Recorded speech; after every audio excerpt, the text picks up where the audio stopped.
Hello students, मैं doctor Anil Arora, department of botany, Dungar college Bikaner से। आज हम measurement of productivity in plant ecology इसका चौथे वीडियो के बारे में बात करेंगे। पहले 3 वीडियो में हमने वो सभी विधियां देखी थी जिनकी सहायता से हम ग्रॉस प्रोडक्टिविटी और प्राइमरी प्रोडक्टिविटी को हम मेज़र कर सकते हैं, हम उसको माप सकते हैं। लेकिन आज के इस वीडियो में हम प्रोडक्टिविटी के बारे में कुछ जनरल बातें करेंगे। हम इसके बारे में कुछ सामान्य जो तथ्य हैं उनके बारे में जिक्र करेंगे। सबसे पहले कॉन्सेप्ट्स ऑफ प्रोडक्टिविटी की जो उत्पादकता है उसकी वास्तव में धारणा क्या है। उत्पादकता की जो धारणा है उसे हम 3 श्रेणियों में वर्णित कर सकते हैं। इसमें सबसे पहले है स्टैंडिंग क्रॉप। स्टैंडिंग क्रॉप का अर्थ होता है खड़ी फसल। ये क्या है? This is abundance of organism existing in the area और एट एनी वन टाइम। जो हम खड़ी फसल की बात जब हम करते हैं, ये वास्तव में जीवों की बाहुल्यता होती है किसी भी क्षेत्र में दिए गए समय पर। तो आसान शब्दों में, दिए गए समय पर हम किसी निश्चित क्षेत्र में जो जीवों की जो वहाँ पर उपस्थित ऑर्गेनिज्म हैं उनकी बाहुल्यता है, उसको हम स्टैंडिंग क्रॉप कह सकते हैं। It may be expressed in terms of number of individuals, as biomass of organisms, as energy content और in some other suitable terms. इसको हम कैसे प्रदर्शित कर सकते हैं? इसके लिए जो पद दिए गए हैं, हम कह सकते हैं कि नंबर ऑफ इंडिविजुअल्स, यानी हम इंडिविजुअल्स की संख्या की बात कर सकते हैं। एज बायोमास हम जैव भार के रूप में इसे प्रदर्शित कर सकते हैं। एज एनर्जी कंटेंट हम इसे ऊर्जा के रूप में भी दर्शा सकते हैं, या कोई और जो उचित पद है वो हम इसके लिए प्रयुक्त कर सकते हैं। अर्थात स्टैंडिंग क्रॉप को हम जो इंडिविजुअल्स हैं किसी भी इकोसिस्टम में, पारितंत्र में जो निश्चित क्षेत्रफल है उसमें उपस्थित जो किसी भी जाति के जो पादप हैं या इंडिविजुअल्स हैं उनकी संख्या कितनी है उसमें इसको दर्शा सकते हैं, या उनका जैव भार कितना है उसमें हम खड़ी फसल को दर्शा सकते हैं, या एनर्जी कंटेंट ऑफ द वो जो वहाँ उस स्थान पर उस समय उन जीवों के अंदर उपलब्ध जो ऊर्जा है उसके आधार पर भी हम इसको प्रदर्शित कर सकते हैं। तो वास्तव में स्टैंडिंग क्रॉप जब हम देखते हैं कि हरे पादप फोटोसिंथेसिस की क्रिया के द्वारा भोजन बनाते हैं, तो जब वो भोजन बनाते हैं तो किसी भी दिए गए समय के ऊपर हम समस्त जो उत्पाद उन्होंने बनाया है उसको हम किसके रूप में प्रदर्शित कर सकते हैं? हम स्टैंडिंग क्रॉप खड़ी फसल के रूप में प्रदर्शित कर सकते हैं। तो किसी भी स्थान, दिए गए स्थान पर उपस्थित हरे पादप वहाँ की खड़ी फसल को दर्शाते हैं। Measurement of standing crop reveals the concentration of individuals in various population of the ecosystem. किसी भी पारितंत्र में उपस्थित जो समष्टियाँ होती हैं उनमें जो इंडिविजुअल्स हैं, उन समष्टियों के अंदर जो जातियां हैं, उन जातियों के अंदर जो पादप हैं उनकी अगर हम देखना चाहें कि वो पादप की सांद्रता क्या है, तो हम उसकी जो स्टैंडिंग क्रॉप है, जो उसकी खड़ी फसल है, उससे इस बात का पता लगा सकते हैं। उससे हम यह ज्ञात कर सकते हैं कि इस पारितंत्र में इस समष्टि के इंडिविजुअल्स की संख्या क्या है, या इंडिविजुअल्स की जो सांद्रता है, या कुल इंडिविजुअल्स वहाँ पर कितने उपस्थित हैं उसके बारे में हम पता लगा सकते हैं। दूसरी धारणा हम क्या कहते हैं कि मटेरियल्स रिमूव्ड, जो पदार्थ हटा लिए गए, अर्थात किसी भी पारितंत्र में हटाए गए पदार्थ वो भी प्रोडक्टिविटी की धारणा को स्पष्ट करते हैं। कैसे? The second concept of productivity is materials removed from the area per unit time. दिए गए इकाई समय में किसी भी पारितंत्र से हटाए गए जो पदार्थ हैं उनकी जो मात्रा है, उनकी जो सांद्रता है, वो भी प्रोडक्टिविटी को की धारणा को स्पष्ट करती है। It includes the yield to man, organisms removed from the ecosystem by migration and the materials withdrawn as organic deposit. तो अब ये हटाए गए पदार्थ क्या हो सकते हैं? ये हटाए गए पदार्थ हम कह सकते हैं कि मनुष्य के लिए जो उत्पाद बनते हैं वो हो सकते हैं, या हम कह सकते हैं कि माइग्रेशन के कारण से जो जीव एक पारितंत्र को छोड़ करके दूसरे पारितंत्र में स्थानांतरित हो जाते हैं, चले जाते हैं, मूव कर जाते हैं, वो हो सकते हैं, उनको हम हटाए गए पदार्थ कह सकते हैं। या वो हटाया गया पदार्थ वो हो सकता है जो संचित भोजन के रूप में जीवों में उपस्थित रहता है, अर्थात जब भोजन बनता है, प्रकाश संश्लेषण की क्रिया के द्वारा हरे पादप भोजन बनाते हैं, तो कुछ भोजन वो अपने उपयोग के लिए संचित कर लेते हैं, उनकी ग्रोथ के लिए आवश्यक होता है। ये संचित भोजन को भी हम हटाए गए पदार्थों की श्रेणी में रख सकते हैं। तो हटाए गए पदार्थ भी प्रोडक्टिविटी या उत्पादकता की धारणा को स्पष्ट करते हैं। तीसरा क्या है उत्पादकता की धारणा की, अगर अपने बात करते हैं कॉन्सेप्ट ऑफ, अगर हम प्रोडक्टिविटी की बात करते हैं तो इसमें तीसरी धारणा क्या हो सकती है? The third concept of productivity is the production rate.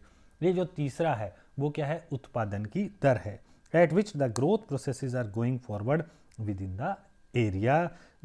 हम उत्पादनता की उस दर की बात कर रहे हैं जिस पर किसी भी निश्चित क्षेत्र के अंदर हम वृद्धि का प्रोसेस को दर्शा सकते हैं। हम दर्शा सकते हैं कि उस क्षेत्र के अंदर वृद्धि हो रही है। तो वृद्धि जो होती है वो किससे होती है? प्रोडक्शन से होती है, अर्थात हरे पादपों के द्वारा बनाया गया भोजन जो होता है वो ग्रोथ में भी क्या करता है? हेल्प करता है।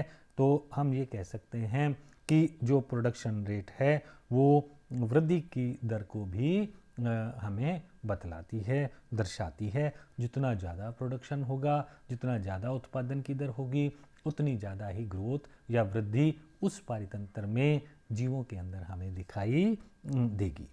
The amount of material formed by each link in the food chain per unit of time, per unit area और volume is the production rate.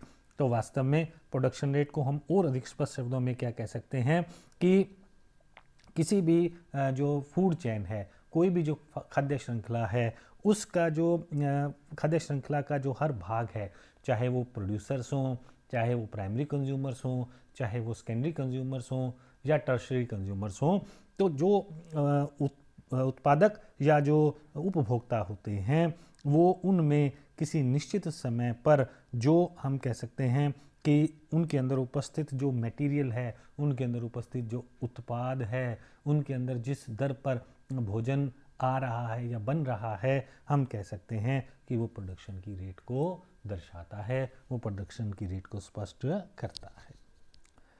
अब हम बात करते हैं environmental factors affecting the productivity in ecosystem, कि पर्यावरणीय कारक जो किसी भी पारितंत्र के अंदर उत्पादकता को प्रभावित कर सकते हैं। इनमें सबसे पहले हम बात करेंगे सोलर रेडिएशन एंड टेम्परेचर। तो सबसे पहले हम जो सूर्य की प्रकाश है उसके बारे में बात करेंगे और हम टेम्परेचर या तापमान के बारे में बात करेंगे। तो इसमें स्पष्ट है कि हम लाइट इंटेंसिटी को देख सकते हैं, फ्लक्चुएशन इन द टेम्परेचर को भी हम सम्मिलित कर सकते हैं। तो लाइट इंटेंसिटी का मतलब है कि प्रकाश की तीव्रता कितनी है। हम देखते हैं कि जब सूर्य उदय होता है, जब सनराइज होता है, उस समय प्रकाश संश्लेषण की दर कम होती है, और जब सूर्य अस्त हो रहा होता है, जब हम कह सकते हैं कि इवनिंग का समय, जब शाम का समय होता है, जब प्रकाश की तीव्रता कम हो जाती है, उस समय भी प्रकाश संश्लेषण की दर कैसी हो जाती है? कम हो जाती है। तो प्रकाश संश्लेषण की दर अगर कम होगी तो उत्पादकता भी क्या हो जाएगी?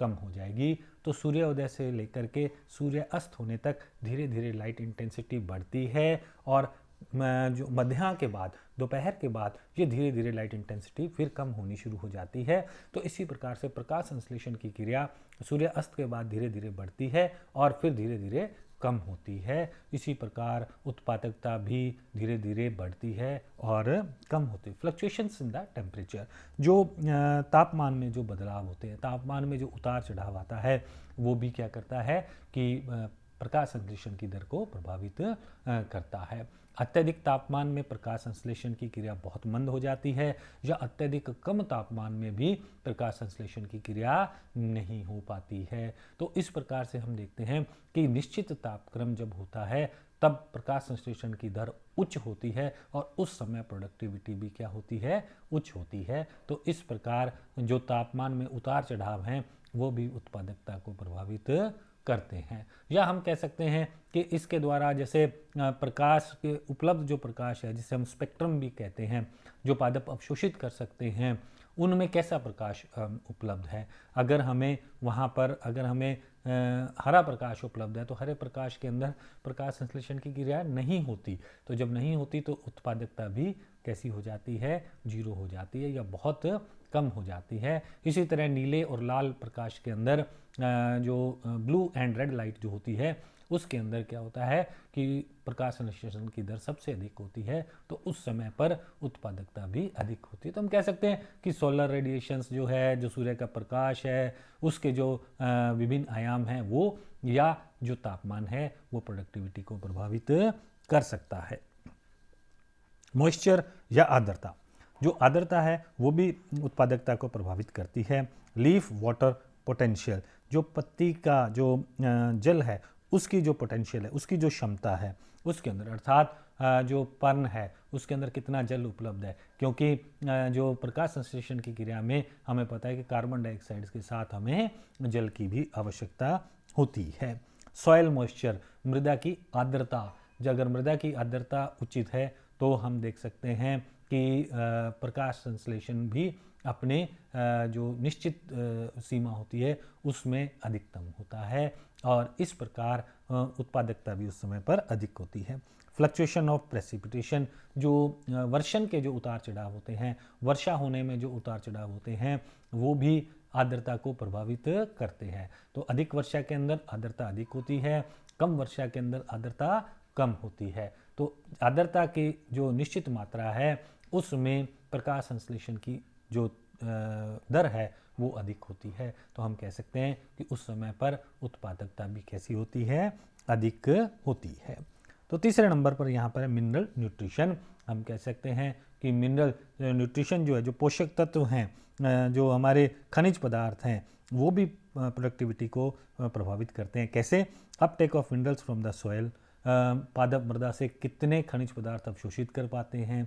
अगर उचित खनिज पदार्थ मृदा में उपस्थित हैं और पादप उसे ठीक प्रकार से अवशोषित कर रहे हैं तो उत्पादकता की दर अधिक होगी। इसके विपरीत अगर कम खनिज पदार्थ उपलब्ध हैं, पादप उन्हें ठीक से अवशोषित नहीं कर पा रहे हैं तो उत्पादकता की दर भी क्या हो जाएगी, कम हो जाएगी। राइजोस्फीयर इफेक्ट्स, जो हम कह सकते हैं कि जड़ें जो सॉइल के अंदर जो स्थान घेरती हैं वो भी प्रभावित करता है। अर्थात जड़ें जो होती हैं वो जितनी अधिक सघन होती हैं उतना अधिक अवशोषण वो कर सकते हैं, उतना अधिक जल पादप को उपलब्ध होता है और उसके लिए प्रकाश संश्लेषण के लिए पर्याप्त मात्रा में जल उपलब्ध रहता है, तो उस समय पर भी उत्पादकता की दर अपने उच्चतम स्तर पर होती है।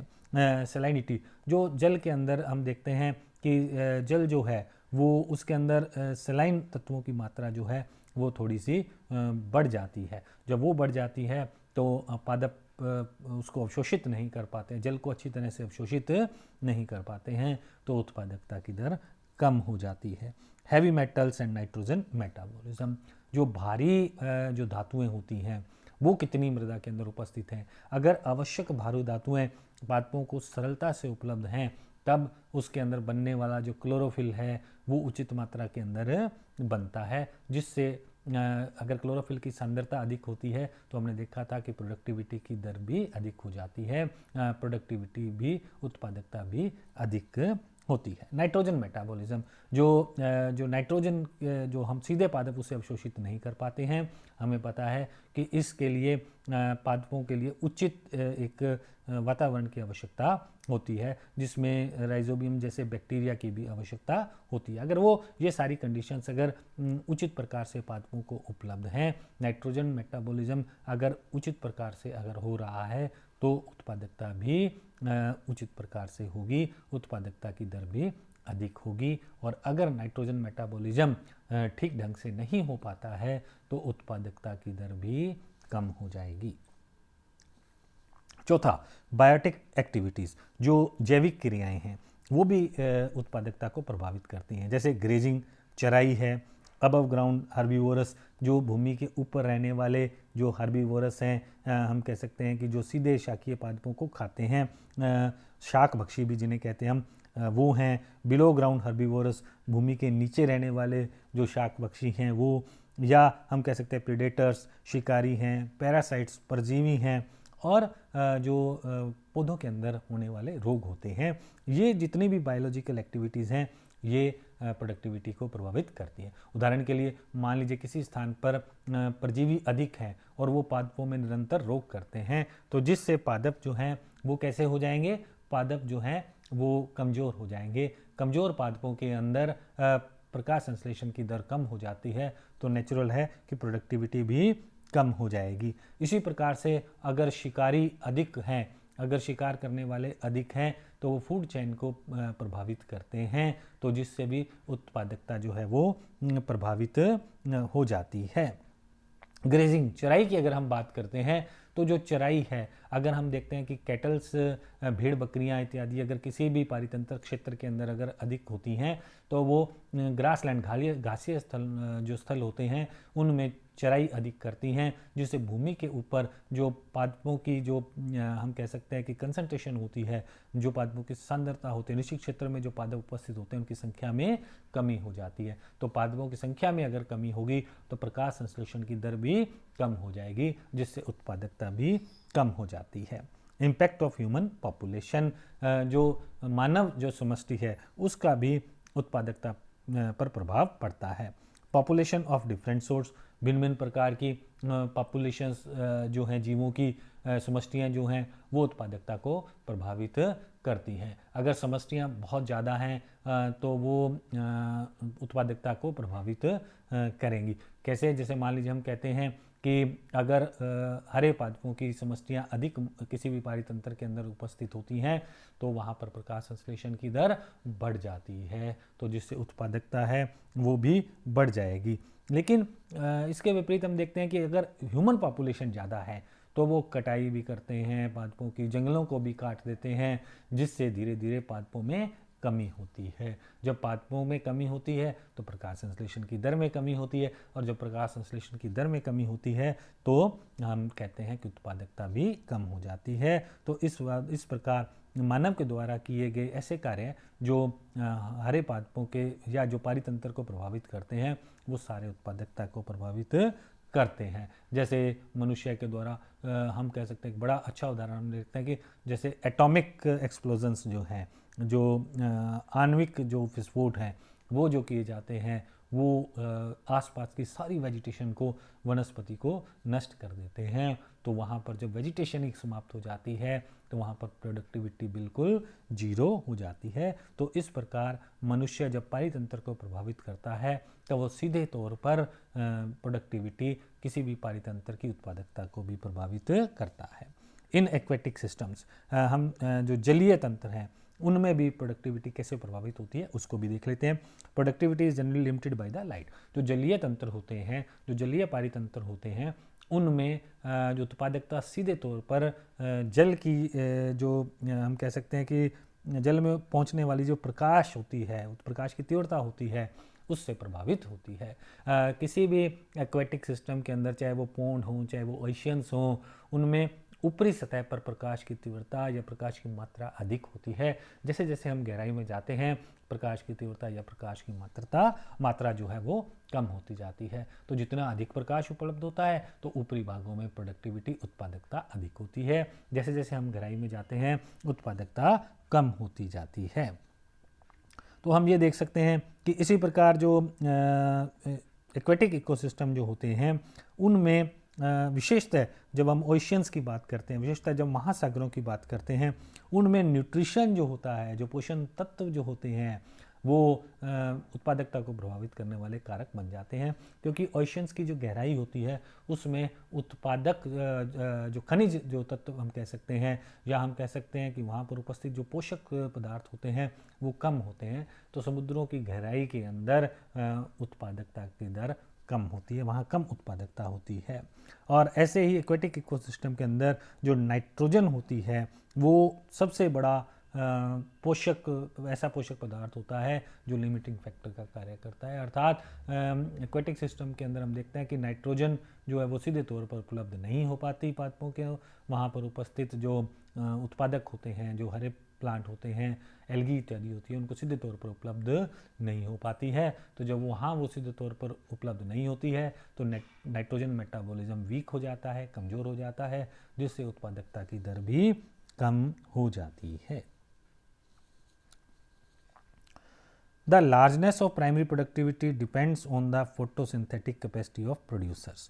हम सीधे तौर पर हम कह सकते हैं जो प्राथमिकता उत्पादकता जो होती है वो किसके ऊपर निर्भर करती है कि जो उत्पादक हैं उनमें प्रकाश संश्लेषण की क्रिया को करने की कितनी क्षमता है। अगर उत्पादकों में प्रकाश संश्लेषण को करने की अत्यधिक क्षमता है तो हम कह सकते हैं कि वहाँ पर प्राइमरी प्रोडक्टिविटी भी अधिक होगी, वहाँ पर प्राथमिक उत्पादकता भी अधिक होगी। And the existing environment conditions, और हम ये कह सकते हैं कि वहाँ पर उपस्थित जो पर्यावरणीय अवस्थाएं हैं वो भी इसको प्रभावित करती हैं। वो कौन कौन सी हो सकती हैं? जैसे सोलर रेडिएशंस हो सकते हैं, हम इसके बारे में पहले बात कर चुके हैं कि सूर्य की प्रकाश हो सकता है, तापमान हो सकता है, मृदा की आर्द्रता हो सकती है। तो ये सब बातें मिल करके जो है प्रोडक्टिविटी को प्रभावित करती हैं। अब हम ट्रॉपिकल कंडीशंस की बात करते हैं। उष्णकटिबंधीय अवस्थाओं की अगर हम बात करते हैं, प्राइमरी प्रोडक्टिविटी में रिमेन कॉन्टिन्यूअस। तो जो उष्णकटिबंधीय क्षेत्र होते हैं उनमें प्राथमिक उत्पादकता जो है वो में रिमेन कॉन्टिन्यूअस, अर्थात लगातार एक समान बनी हुई रह सकती है। थ्रू आउट द पूरे वर्ष भर वो एक समान बनी हुई रह सकती है, क्योंकि वहाँ पर हमें जो सॉयल की है आर्द्रता है वो उचित उपलब्ध होती है। तो एडिक्वेट सॉयल, जब उचित मात्रा के अंदर हमें सॉयल आर्द्रता, मृदा की आर्द्रता उपलब्ध होगी तो वो विशिष्ट परिस्थितियाँ जो ट्रॉपिकल क्षेत्र के अंदर होती हैं कि तापमान कैसा है, वहाँ पर वर्षण कैसा है, वो सब मिल करके वहाँ की प्रोडक्टिविटी को प्रभावित करते हैं। लेकिन हम ये कह सकते हैं कि ट्रॉपिकल रीजन्स के अंदर उत्पादकता की निरंतरता जो है वो साल भर बनी हुई रह सकती है। While in temperate regions, primary productivity is limited by cold climate. लेकिन हम देखते हैं कि जो शीतोष्ण प्रदेश होते हैं, ठंडे प्रदेश होते हैं, उनमें जो प्रोडक्टिविटी होती है, जो प्राथमिक उत्पादकता होती है वो ठंडी जलवायु से प्रभावित होती है। अर्थात वहाँ पर जब ठंड कम होती है तो उस समय पर प्रोडक्टिविटी मैक्सिमम होती है, उस समय पर प्रकाश संश्लेषण की दर अधिक होती है। लेकिन जब स्नोफॉल होता है, जब वहाँ पर स्नो की अवस्थाएं होती हैं तो पादपों को उचित मात्रा में जल इत्यादि या उचित तापमान नहीं मिल पाता है, तो अत्यधिक ठंड के अंदर प्रकाश संश्लेषण की दर बिल्कुल कम हो जाती है, जिससे उत्पादकता जो है वो भी जो है वो कम हो जाती है। अब यहाँ पर हम देखते हैं net primary productivity in different ecosystem, विभिन्न पारितंत्रों में प्राथमिक उत्पादकता कितनी कितनी होती है। तो अगर हम इस चार्ट के अंदर देखते हैं तो यहाँ पर सबसे पहले ट्रॉपिकल रेन फॉरेस्ट लिखा हुआ है, जहाँ पर 2200 ग्राम पर मीटर स्क्वायर पर वर्ष जो है उत्पादकता को दर्शाया गया है, जो सर्वाधिक है। और सबसे कम कहाँ है? सबसे नीचे देखें आप, एक्सट्रीम डेजर्ट जैसे रोक या सैंड या आइस या स्नो की अवस्थाएं होती हैं, वहाँ पर मात्र 3 ग्राम मीटर स्क्वायर प्रति वर्ष जो है वो हमें उत्पादकता देखने को मिलती है। तो इस चार्ट में यह दर्शाया गया है कि ट्रॉपिकल रेन फॉरेस्ट जो होते हैं उनमें सर्वाधिक प्राइमरी प्रोडक्टिविटी देखी गई है, और जो डेजर्ट्स हैं उनमें न्यूनतम जो है वो प्राथमिक उत्पादकता को नोट किया गया है, उसको देखा गया है। अब हम बात करते हैं कि जो ईपी ओडम जो साइंटिस्ट थे उन्होंने 1959 के अंदर उत्पादकता के आधार पर वर्ल्ड को 3 क्षेत्रों में विभाजित कर विश्व को के 3 क्षेत्र बना दिए उन्होंने। वो कौन कौन से क्षेत्र बना दिए? सबसे पहला क्षेत्र था the reason of high ecological productivity. वो ये रीजन था जहाँ पर जो उच्च पारी उत्पादकता पाई जाती थी। दूसरा कौन था? The reason of low ecological productivity, न्यूनतम पारी उत्पादकता वाले क्षेत्र। और तीसरे कौन से थे? इंटरमीडिएट इकोलॉजिकल प्रोडक्टिविटी, जहाँ पर मध्य पारी उत्पादकता देखने को मिलती थी। तो ये रीजन कौन कौन से हो सकते हैं? हाई इकोलॉजिकल प्रोडक्टिविटी वाले जो रीजन हैं, जैसे शैलो वाटर एरियाज़ हैं जहाँ उथला जल पाया जाता है, जैसे मॉइस्ट फॉरेस्ट हैं, आर्द्र वन हैं, जैसे वो हो सकते हैं, या वो चाहे उष्णकटिबंधी हो चाहे शीतोष्ण हो। तो हम कह सकते हैं कि जो ट्रॉपिकल रेन फॉरेस्ट जो होते हैं, या ट्रॉपिकल मॉइस्ट फॉरेस्ट जो होते हैं, या टेम्परेट मॉइस्ट फॉरेस्ट जो होते हैं, उनमें उच्च प्रोडक्टिविटी या अधिक हमें उत्पादकता देखने को मिलती है।